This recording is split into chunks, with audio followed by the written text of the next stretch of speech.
سلام بنات والولاد، اش اخباركم؟ نتمنى تكونوا بخير وعلى خير وانتم كتشاهدوا هذا الفيديو. اليوم فيديو جديد، وصفه جديده اللي غادي نحضروا فيها واحد الكلاص اللي كيجينا رائع بزاف بزاف البنات، كيجي خطير في المذاق ديالو، خصوصا ان دابا هكا وصل الصيف والحال بدا كيسخن شويه. يعني هاد الكلاص كيلقى واحد الاقبال كبير في الفصل ديال الصيف، كيجي زوين بزاف بزاف، خصوصا بهاد الطريقه اللي غادي نعطيكم. الا تبعتوها معايا من الاول حتى الاخر غادي تحصلوا على واحد الكلاص اللي غادي يجيكم رائع بزاف بزاف. نتمنى انكم تجربوه وخليو لي في التعاليق الزوينين ديالكم كيف غادي يجيكم. وما نطولش عليكم فيديو، ندوز المقادير اللي عندنا. بالنسبه للمقادير اللي غادي نحتاجو ليهم لهذا الكلاص ديالنا، غادي نحتاجو سطر ديال الحليب اللي كيكون بارد لينا من قبل. عندي واحد 2 علب ديال الكريم ديال المثلجات بنكهه الفاني، انا درتها هنا. انا استعملت كما قلت لكم 2 علبات اللي فيهم 120 غرام. عندي 2 علب ديال الياغورت، انا مستعمله هنا ياغورت بيرلي، كيجي زوين بزاف البنات. تقدروا تستعملوا اي ياغورت كيعجبكم او اي جبن، مي من الاحسن تستعملوا هاد الجبن ديال بيرلي. عندي سكر سنيده تقريبا واحد كاس ديال العنبه. عندي اللوز، بالنسبه للوز البنات انا خديته وشعلت عليه الفران وحمرته مزيان كما كتشوفوا حتى تنحصلوا على هذا اللون، يعني كيجينا مقرمش. عندي هنا واحد حب ديال النسلي محلى اللي كيكون واجد هذا كما كتشوفوا. الا بغيتوه نتوما البنات تاخذوه وتصوبوه في الدار، كديروه في واحد الكوكوط وكتسدوا عليه حتى تيكطيب لكم. بالنسبه لي انا البنات كناخذو جاهز، كيعطينا نتيجه في الصراحه احسن ملي كناخذوه جاهز. فيه 397 غرام. انا البنات محيده منه هنا تقريبا واحد معلقه كبيره حيدتها، يعني حيدت منه معلقه كبيره. هادشي اللي غادي نحتاجو البنات المقادير ديال هاد الكلاص ديالنا اللي كيجينا البنات زوين بزاف بزاف، كيجينا معلك، وبهاد اللوز اللي كنديرو فيه كيجي زوين، غادي يعجبكم ان شاء الله. اول حاجه البنات غادي نبداو بها في هاد الكلاص ديالنا هي اللوز. كيخصنا نديرو ليه الكراميل ديالو اللي بالسكر سنيده باش يجينا هكا معلك. كناخذ واحد مقله غادي ندير فيها هاد السكر سنيده. غادي نحاول البنات ما نحركوش نهائيا، يعني في هاد المقله غادي نخليه بحال هكا حتى يذوب ليا. ما غادي نزيد ليه لا ماء لا حتى شي حاجه، غير هو نخليه حتى يذوب. غادي نشعل عليه دابا الغوطه.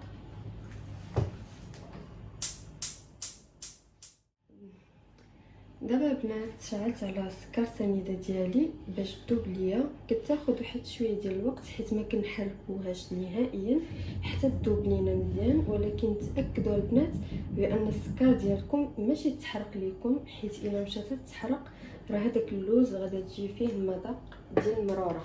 يعني خصها تذوب ولكن في نفس الوقت تكون فيها واحد النكهه اللي زوينه غتعطينا اللوز ديالنا. بما داب لينا السكر سنيده ديالنا غادي نطلعوا هاد الكلاص حيت ما كياخذش لنا الوقت نهائيا، يعني دغيا.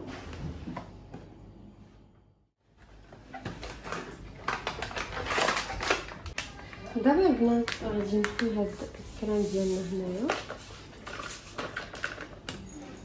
غادي نزيد هاد الثانيه. هنا البنات راه كنحتاجو 3 ديال الحليب، غادي قدنا فيهم بجوج باش يجينا هاد الكلاص ديالنا معلك. غير الحليب البنات يكون بارد من الاحسن.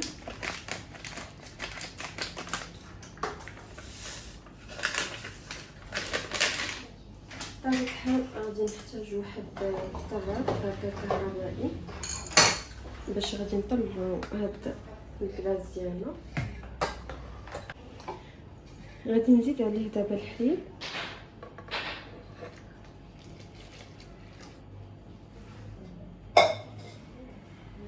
صافي، وغادي نبدا نطرب فيه مزيان حتى يطلع ليا.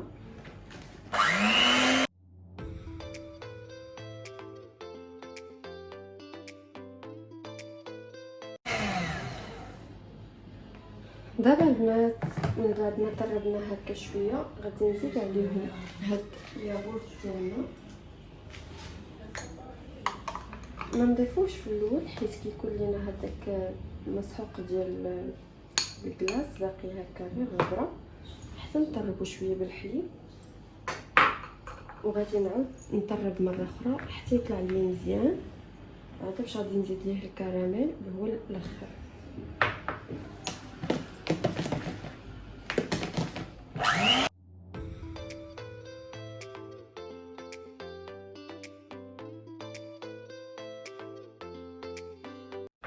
دابا البنات غادي نزيدو ليه هاد الكراميل ديالنا.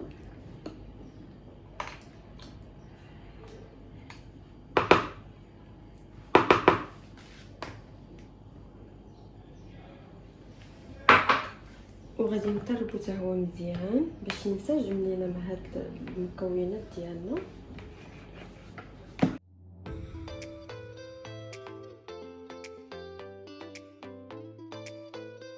دابا البنات من بعد ما طلعنا هاد الكلاص ديالنا مزيان كنبقاو خدامين واحد 10 دقائق هكا وحنا كنطربو فيه، حيت قد ما طلع لينا قد ما كتعطينا النتيجه زوينه كما كتشوفوا هانتوما، يعني راه قاد لينا.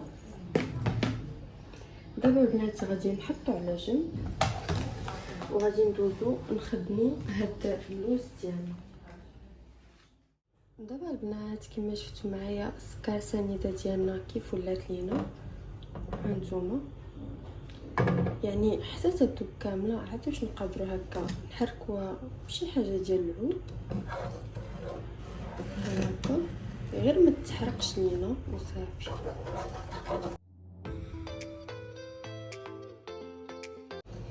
صافي وغادي ندوزو دابا نخدموها بهاد اللوز ديالنا. دابا البنات كما شفتوا معنا هاد السكر سنيده ديالنا خصنا نحصلوا على هاد النتيجه، كيكون حتى اللون ديالو جاي لينا هكا ذهبي ماشي محرق لينا. غادي نضيف هذا. بالنسبه للوز ديالنا البنات انا ما كنقسمو حتى شي حاجه دابا حتى ندير ليه هاد الكراميل ديال السكر سنيده. غادي نخويها ليه وغادي نحاول نحركو دغيا حيت دغيا غادي يلصق فيه، يعني هكا غير يدخل لينا فيه سكر سنيده وغادي نفرشو فوق هاد الرخامه ديالنا. في حاله البنات الا جمد ليكم بزاف رجعوا فوق البوطه باش يعاود يذوب هذاك السكر سنيده.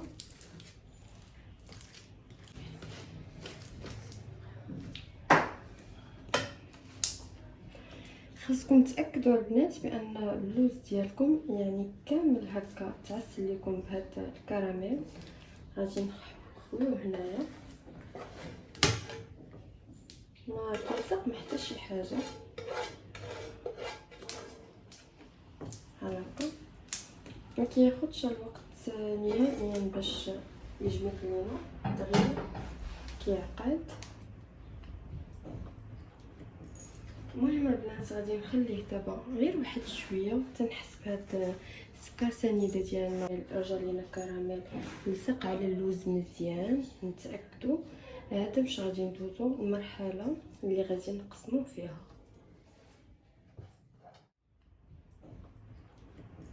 المهم البنات غادي نخليه دابا غير واحد شويه تنحس بهاد السكر سنيده ديالنا اللي درنا ليه الكراميل رجع لينا كراميل لصق على اللوز مزيان. نتاكدوا هذا باش غادي ندوزو المرحله اللي غادي نقسمو فيها.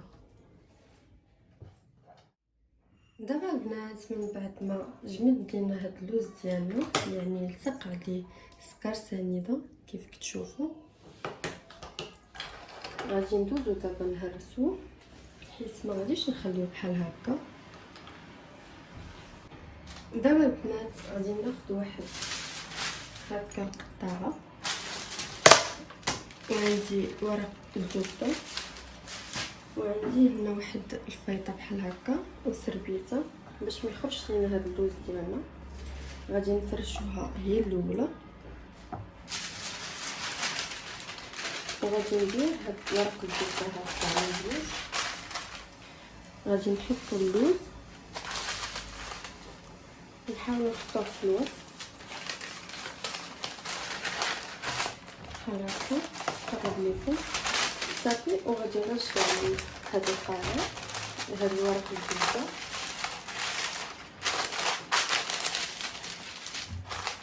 وغادي نرجع ليه هاد الفوطه بحال هكا.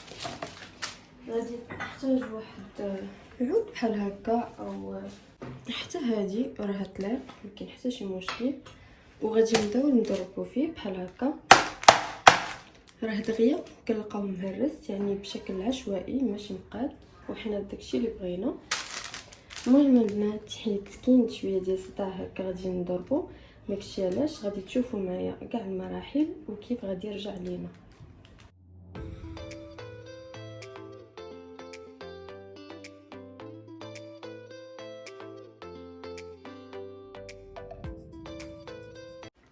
دابا البنات غادي نشوفوا كيف رجع لينا، باش ما نبقاوش نضربوا فيه بزاف حتى ما يبقاش هكا ضين يدقدق لينا بزاف. الا بانوا لنا شي حبات بقاو لينا كبار نخليوهم تنعاودوهم نعزلوهم حيت كيكونوا باينين. بالنسبه لي انا بحال هادو غادي نخليهم ماشي مشكل باش يجينا باين.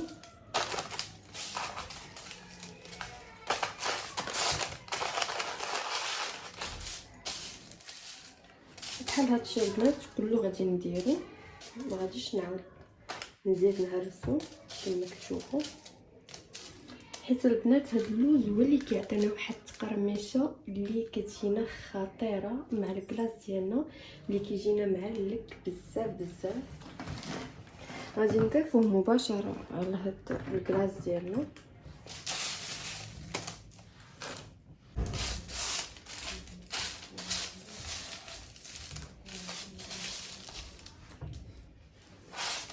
بالنسبه لهادو غادي نشرحهم عاوتاني وغادي نعاود ليهم البنات بنفس الطريقه.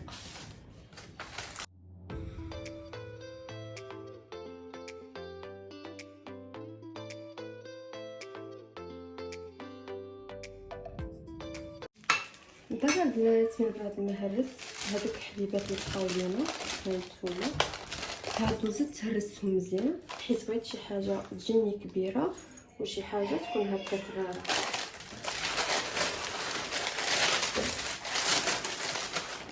كما شفتوا هذيك الكميه ملي كنزيدو نهرسوها شوفوا شحال كتعطينا. ما تقدروش البنات ديروا غير اللوز، انا غير اقترحت معكم فكره ديال اللوز، هي الصراحه كتجي زوينه بزاف احسن من الكركاع الا بغيتو تضيفوه اي او اي مكسرات كتعجبكم. مي اللوز البنات كيبقى طوب ديالو. غادي نضيفو حتى هو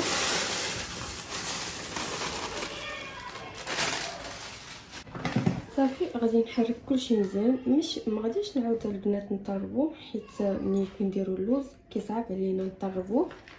غادي غير نحركو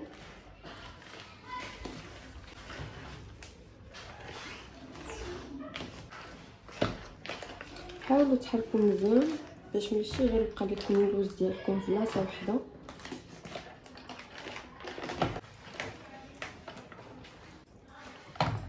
تقريبا البنات دوز واحد ساعه بحال هكاك، عاودوا قلبوه واحد شويه واخا هكا يجيكم معقد.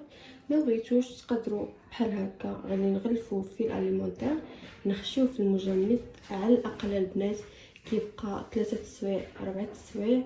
بالنسبه لي انا راه كنخليه الليله كامله باش نحصلو على واحد النتيجه اللي كتكون زوينه بزاف، حيت الكلاص راه السر ديالو البنات هو يكون لينا بطبيعه الحال مثلج.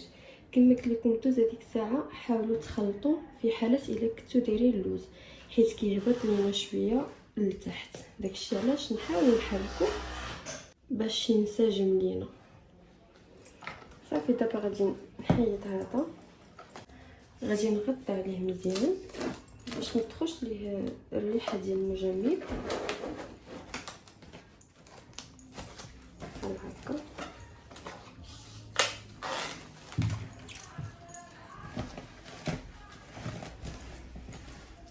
وغادي ندخلوه المجمد حتى يبرد لينا مزيان كما قلت لكم. اقل حاجه خصو يبقى واحد 3 سوايع 4 سوايع قد ما كان عندكم الوقت. خليوه في الفريغو كيعطينا نتيجه غزاله بزاف بزاف. نتلاقاو ان شاء الله ملي يبرد لينا الكلاص ديالنا في طبق التقديم. دابا البنات من بعد ما بردات لنا هاد النوغه ديالنا كما كتشوفوا، انا خليتها واحد ليله كامله. من الاحسن البنات من الاحسن تبقى ليله كامله، غادي نحصلوا على واحد النتيجه اللي رائعه بزاف كما كتشوفوا. صدقوني البنات هاد النوغه الا جربتوها بالطريقه اللي عطيتكم راه ما غاديش تبقاو تستغناو عليها نهائيا، وغادي تخليو ليا في التعاليق كيف غادا تجيكم. غادي نقدمها هنا.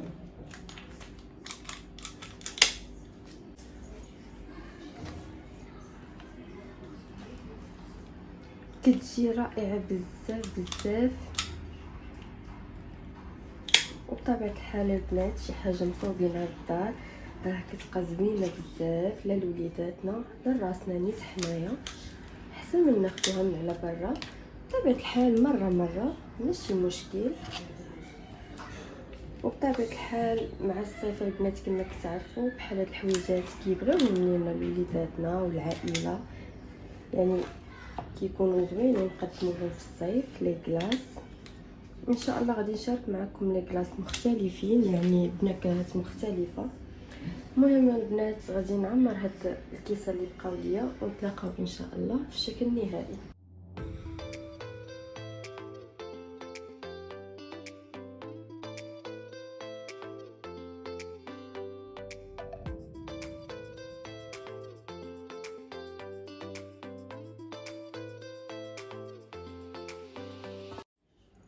البنات هذا هو الشكل النهائي ديالنا لهاد الكلاص اللي كيجينا رائع بزاف بزاف بزاف. البنات كيجي معلك بزاف وفيه واحد المذاق البنات خطير بزاف.